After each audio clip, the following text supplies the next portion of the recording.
Thursday, here he comes, April 6, 2022. The time is 11:02 a.m. This is well, I guess it's a regular meeting agenda to go over and meet with our snowmobile. Wait a second, which one is this? Parks and Waterways. No, right here. Don't Oh, my do that. goodness, what is that? It's right there. Okay, sorry, we have a correction. We have a special meeting agenda. Parks and Waterways-Snowgroomer Department, attending Commissioners Duncan, Brooks, and Filios. Do we have any changes to the agenda? No. Okay. First business item, year-end report presentation. It's a discussion. Go right ahead, Nick. Good morning, Commissioners. I won't take too much of your time. I'm not doing the full year-end report. I'm just going to draw your attention to some of the important information that sort of follows the agenda here. So, with that said, I'll get moving here. So, just very quickly, Commissioners, this is a year-end report of how many routes that we groomed this season. The board might remember that we were given the department late in 2020, almost at the end of the season of 2020. So you're really kind of looking at our real first year operating. So we were able to put 3,011 miles down on the ground. So hats off to our crew. We had a lot of trees down. I've got some photos later, but again, just a depiction of what we were able to accomplish this year. This is an important one coming up. You'll notice some fuel trends up in front of you, and then we've have gasoline and then the average price of diesel you can see in two columns below. The last column in blue right there is what we did this past winter. So about 26,000 all in, and 15,000 of that was diesel. This is what we're projecting this year based on this price right here. So a real challenge. However, timing's good. The state of Idaho passed an increase in snowmobile registration July of 21. That was in July 1st. It was implemented. So everybody that bought snowmobile registration for this past winter was on that higher registration cost. So that will bring in some additional funding to help cover what we project all in for our fuel at $40,000. So that is significant, and we all know those things are hurting everybody. So just a quick depiction of our challenges coming forward. These are our personnel hours that we put into the program for this operating season, so 21-22, but this is just essentially Chandra. Our noxious weed superintendent also operates the groomer part-time and takes care of all our GPS tracking. That's our operations manager, and then our field staff. So not my time or Renell Schwartz, the sort of office manager at our office. So you can tell we've got a lot of time invested in the program to get those 3,000 hours down on the ground. This is just a quick depiction of revenue from our local stickers. So not state registration, but that Snow Groomer grooming sticker. You can see that fiscal 22 was much better than fiscal 21 and was looking really good.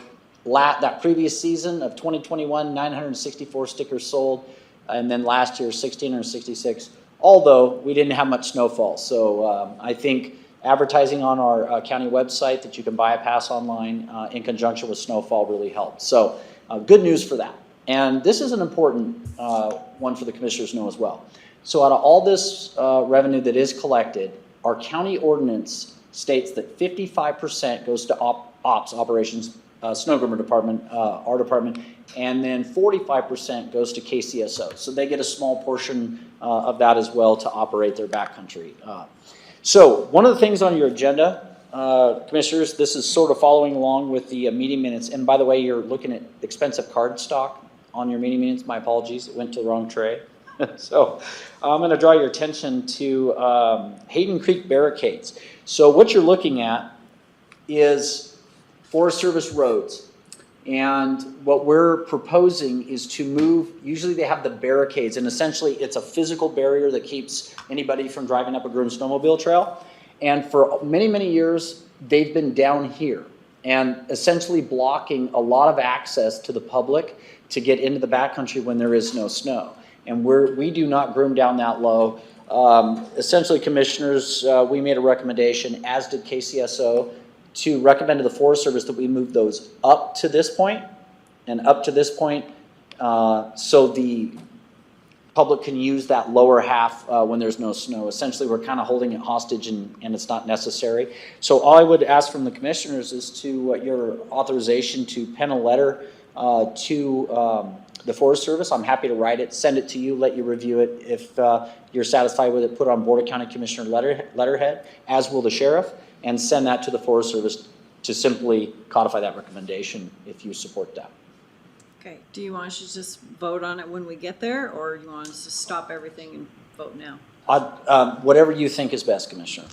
So what item are we on here next? This would Is it be item Hayden- 2? Yeah, Hayden Creek Barricade. 5. Item 5. Oh, it's the Hayden Creek, okay. Boy, you skipped ahead, okay. Yeah, well, it's because it all ties ties in. in. Yeah, it's kind of messy. Yeah, that's fine. Yeah. Okay, so do we have a motion? Sure, I move that Nick write the letter to the Forest Service and send it to the commissioners for signature. I second the motion. Bill Brooks, Aye. Commissioner Duncan, Aye. Chairman Philios. Aye, and it's passed. Go right ahead, Nick. Thank you. So we're going to move to item 2, and we're going to bounce around just a little bit here. So commissioners, one of our largest challenges, and the one we need to cover today, is our groomer sticker fees. Let's see if we can get to it there. Revenues. It's messy. I do apologize. So in the meeting minutes, and that is on the agenda that's highlighted in yellow, this was from our April 6th meeting, the advisory board made a recommendation to increase the stickers from $15, which they have been for a very, very long time, to $25. And that motion did pass. But I'd like to come back to that because we need to talk about Fernan Hill, and that could play a part. But just so the Board of County Commissioners is aware, the advisory board did make a recommendation to increase that from $15 to $25. Okay? And the reason we need to come back to that is Fernan Hill. And Is this a video? yeah, it's very short. So commissioners, I show you this so you understand that we're not talking about plowing a road in town. And one more time, Jonathan, it's really short. But you can see that's the tops of trees just to your right. That is a couple 100-foot drop off. This is mountain terrain. It's narrow. It's Fernan Saddle. I was just going to say that. Yeah, it's Fernan Saddle. So if you drove up Fernan Saddle, there it is.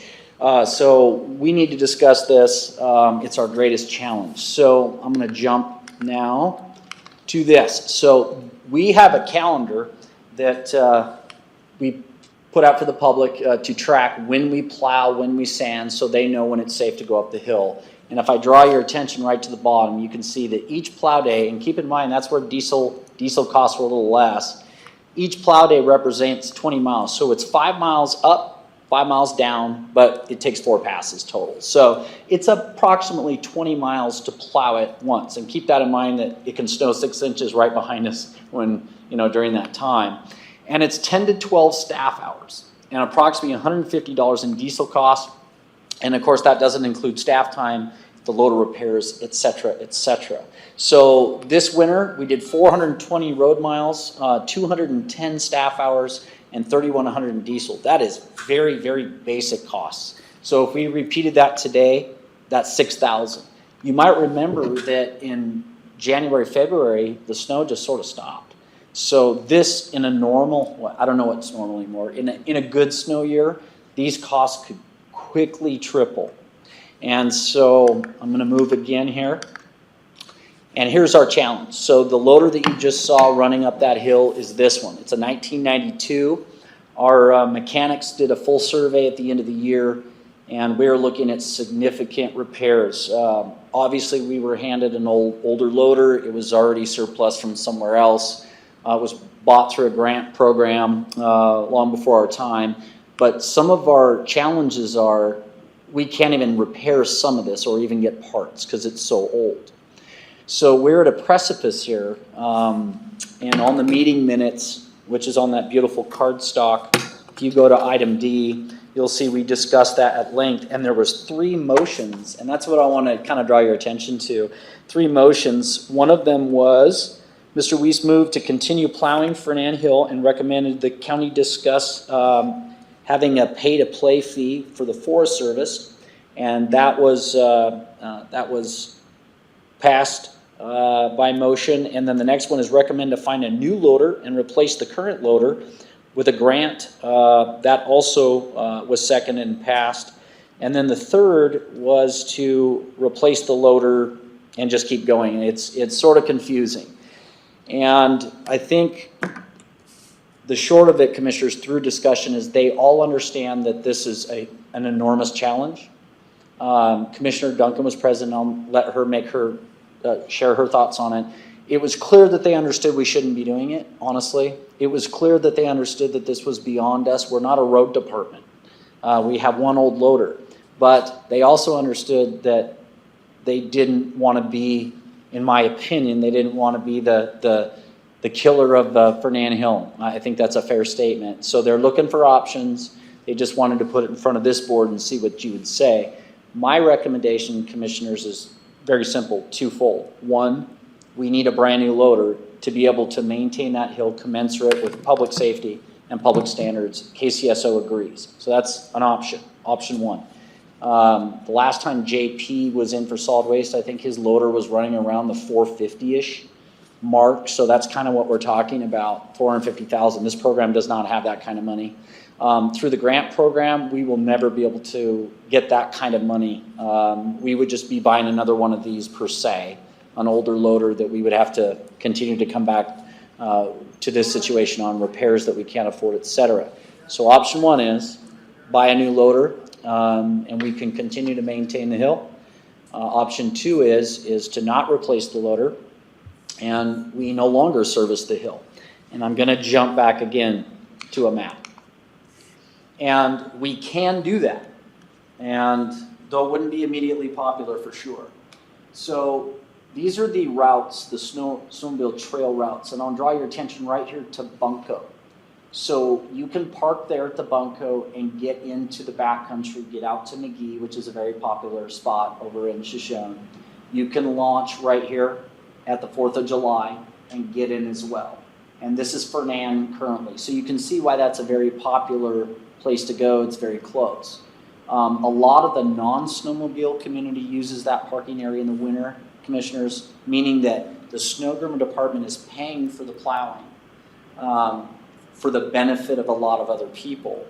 So on an average Saturday, I've been up twice where there's approximately anywhere from 5 to 10 snowmobile truck and trailer units up there, and there could be 50 fat tire bikes, bicycles, and dogs and hikers and walkers. So the point is, if we aren't able to clear Fernan, the snowmobilers can still get access, although we'll definitely jam up their parking area, and they are losing something there.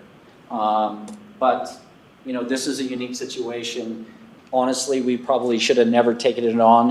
And one of the founders of the program, Mr. Del Kerr, I wasn't present, but as I understand, the advisory board said that 20 years ago, he said, we probably shouldn't do this. It's gonna bankrupt us. And he was absolutely correct. So this is where we're at. This is our biggest decision before you is what we do here. I can write a grant, but we'll just be buying the same thing again, and I'm going to be standing in front of another board a few years from now trying to figure this out. So where does the money come from? It would have to come from general fund. There's just this program doesn't have this kind of funding to purchase a new loader, and therein lies the issue. So help me understand, this road that has been being plowed for many, many years, it is not a highway district road, correct? That's correct, ma'am. It's a Forest Service. It is a Forest Service road. So county dollars have been used, or I guess snowmobile dollars have been used to plow a Forest Service road. That's exactly right. Okay. So we're trying to do wages. We've got building moves to think about. I can't see spending $450,000 general tax dollars on a loader at this time. If the Forest Service wants to do some type of partnership, if they want to provide the equipment and we provide the manpower, we can talk about it. But at this point, I don't see this. And even if we were to agree to pay for it, how are you going to get one? How is it even going to be in service in November. So I think this is a huge problem, and we did it for many years, but I don't see how it can be sustained at this point. I agree. I wish there was a different option, Yeah. Commissioners, but It looks absolutely beautiful and a nice way to see the backcountry, but we don't have the money to front for the Forest Service. Yep.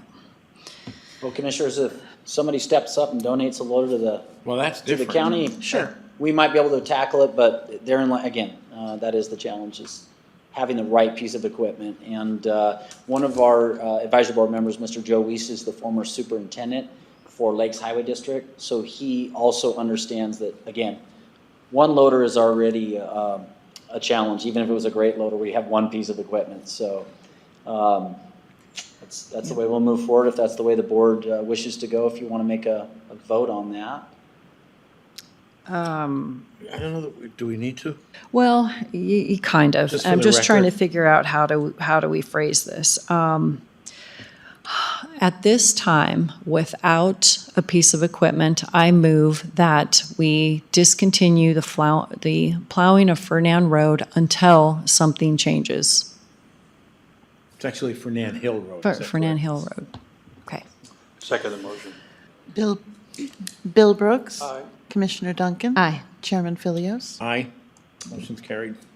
Thank you, Commissioner. So I'd like to go back to item number 2 now. Yep. And that is the groomer sticker fee increase. So Commissioners, if we are not going to plow Fernan, I would make a recommendation. I know it's contrary to the advisory board, but I would make a recommendation that we do not ask for an increase at this time. I believe we will be able to meet the public's expectations, the snowmobiling community's expectations with existing funding if we're not going to do the Fernan Hill. So at least at this time, I would say that let's not take their money. But if you've got a dramatic increase from 21 to 22, why wouldn't you charge it? Because you're creating more load you're creating more work for the roads you are maintaining. Well, Commissioner, I can answer that, is that the increase in the state registration should take care of us, make us whole for the fuel, et cetera. That we will see that realized in August. That check comes in. So I would say maybe give it another year. Let's see what fuel does. Let's see what state registration does. So I'm not suggesting this isn't ever implemented, but I would say I would hate to take away a long time service from the public. That's the way they'll see it, that we're taking something away and then charging them more. I do think we're going to be able to function with that state registration increase. Yeah, I mean, I agree. I don't want to increase something and not provide additional service. So, You're plowing it today, right? No, no, Commissioner. the loader is broken. Oh, Yeah. the loader is, okay. Yeah, this would be going into next winter is what we're talking about. And to Commissioner Duncan's point, even if the commissioners handed me a check and said, go find a loader, the challenge in getting it set up with the plow and being ready, even that could be a. It's the same problem with, so, okay, this past season, was it broken? Well, we limped it along. You limped along, Yeah, okay, yeah. okay. But. So basically, we are taking something away because as deficient as it was, okay, I got it. Yes. Okay. That's the way the public will interpret that we're taking away. We'll do our best to get the message out that, this is an old piece of equipment, we're done. But we'll certainly take a brand new loader in donation if somebody will help us out, so. And, Okay. I'll certainly let the board know if something changes on that. Very good. So we have one other thing to cover to the map, and that is the grooming route modification. And that is for a very long time, Commissioners, and you'll see that we do operate in other counties. And in some instances, it makes sense. So you'll see right here where Bunko Bypass is. That's a parking lot for our Kootenai County snowmobilers. And you'll see that immediately out of the gate, we hit the Bonner County line. But Bonner County's operations are far north and up to Priest. So we do think it's important to provide this in and out, out to the Gold Creek Lodge and to Lakeview. There are about 75 residents that live year-round in Lakeview. So if KCSO had to go code out there for an emergency and they had an entire winter where it wasn't groomed, the only other way in is by boat, that would be a problem. So our snowmobilers have enjoyed this route, and it links them in to get out to McGee. But historically, our program has done this loop that goes way out into Shoshone and back to McGee. And I'm going to come back to that. You'll see right here at the bottom, 4th of July. You could come out of 4th of July and still reach McGee, and you can come out of Bunko and still reach McGee. This route nearly took our staff out. They were walked in front of snow groomers for hours and hours, 4 days straight, to cut that route open. It was about $5,000 or $6,000 is the estimate to keep that open every year. And again, this is conservative. This could be 10 grand just to open that little route. So my recommendation is, commissioners, is to delete the route at the county line. Doesn't mean we couldn't come up here as time and fuel allows and maybe partner with Shoshone to keep this route open. But Kootenai County is providing a route to a very popular area out to McGee. Even if we were no longer applying for Fernan, we can still get them out there. And so my recommendation would be to abandon this route in terms of going into Shoshone County. From the Shoshone line. Yeah, so we would come up here, find a safe spot to turn around, which is probably right there, and then mow back out, if at all. We may never ever do that, but I just wanted, if you get calls or we're getting feedback, this is a historic route, but very few use it. So. Question, if somebody had their own groomer, could they go out just as a citizen and groom that area? It's not allowed by ordinance to run anything wider than 72 inches. So that certainly would be, a commercial groomer. Because it's a public road, public access. Yeah, well, that's county ordinance to ensure you don't have private snowcats Yep. operating on a snowmobile trail. You can imagine the. But Shoshone, I'm not talking about on I'm Kootenai. sorry. Yes, Commissioner. If Shoshone wanted to come in and do that, absolutely. But I'm almost wondering if a private person on the Shoshone line could do that as well. I think if they're part of the grooming program, they're grooming for the public, I don't see why they couldn't. I think it's a good conversation with KCSO, but I think I understand your question. And we could certainly, we did discuss in the meeting that we're happy to come to the county line and support that route. But again, we're not taking anything away per se. We can still get them out to that area. Okay. Okay. Did you want a motion on reducing that Route 5? I would, Commissioner. That would be helpful for us. All right. So I move that we reduce grooming Route 5 on the Shoshone side. I second the motion. Bill Brooks, Aye. Commissioner Duncan. Aye. Chairman Philios. Aye, motion's carried. So, Commissioners, I don't have anything else other than I just want to show you a couple things. These are the challenges. It's, when our staff is out, you don't really see these things, but I can swivel over. our staff estimates they took out 2,000 trees. It was one of the worst years in history for Shoshone. One of the Shoshone operators is actually our chairman of the Kootenai County Snowgroomer Advisory Board, and he said that they haven't done a third of what they normally do. So I wanted you to see this so you get the full depth and breadth of what the challenges are. There's times they're standing waist deep in snow, 25 miles from the nearest road on a 14-hour shift with a chainsaw in their hand. So these guys work tirelessly to keep these routes open. And so when you do get those calls, you have to understand the challenges that our crew deals with. This is a good day. This is being cleared so you understand kind of what they do. And the reason I show you these two pictures is we received some phone calls, quote, "Why did you stop grooming?" Now, this is our crew collecting the signs for the end of the season, and we actually received complaints that we stopped grooming. Isn't that in February? This is March. This is March right here, but wanted you to understand that sometimes people would like us to provide service, we just can't.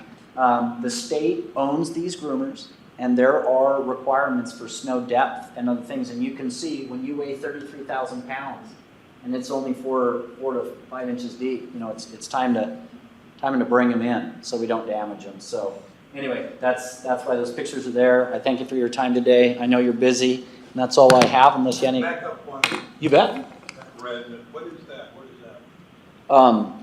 The Snowcat itself, that is a piston bully, 400, and it's diesel turbo, and it's a great machine for doing trails. Some of the challenges that we're having, I'll go back one picture, is remember the days that we used to log? Well, you can see how thick everything is now, and the road is getting thinner, but our groomers remain the same width. And that's the really big challenge. When this grooming program was started, 30 years ago, they were routinely logged, and the logging companies maintained the roads. But these roads are getting very narrow, and we're going to have to start abandoning some trails because of that. And so I'm glad you brought it up, Commissioner. Nick, that looks relatively new. Yeah, they're a 2012, 15, and 11. So you have 3 of them? We have 3. As a matter of fact, Commissioner, one of the things that we may do is go down to 2 groomers. We can groom everything we need to groom with 2, so we don't have to expend the money on maintenance on that 3rd machine. Tracks every 2 years is $10,000, and oil changes, I kid you not, a service, if you will, annual service is about $12,500. That's if we do it in-house. So it's very expensive to maintain them. So we may go down to 2. Again, the state owns them, and they give them to the county based on how many snowmobiles you have registered. So that's a phone call. How many miles do you maintain total? Well, it's the entire map contemplates about 300 miles total but we don't groom all that. What we did is we asked the advisory board and gathered other input, Sheriff Department, Forest Service, to come up with the primary routes is what you're looking at. But you can see there's a lot of little connecting routes in here that we don't always hit. So we estimate we're somewhere in the neighborhood of about 175 miles. So, but we groomed them multiple times, giving us a total of about 3,000 miles. So it was a good year. The guys did a great job their first year having everybody certified, because you have to know how to run them too. So it's a lot of work, a lot of effort. So hats off to those guys for doing the work they did this year. Okay. And then I think also that if we do get a replacement whenever we're scheduled, we could order potentially a narrow one to help us out with that. Yes, Commissioner, we're definitely gonna, if the state allows us to really pick what we need, we're definitely gonna ask for a narrow one, for sure. Okay. Thank you. Thank you. Public comment. Hearing none. 11:30, meeting adjourned. Thanks. Thank you. Good job, Nick.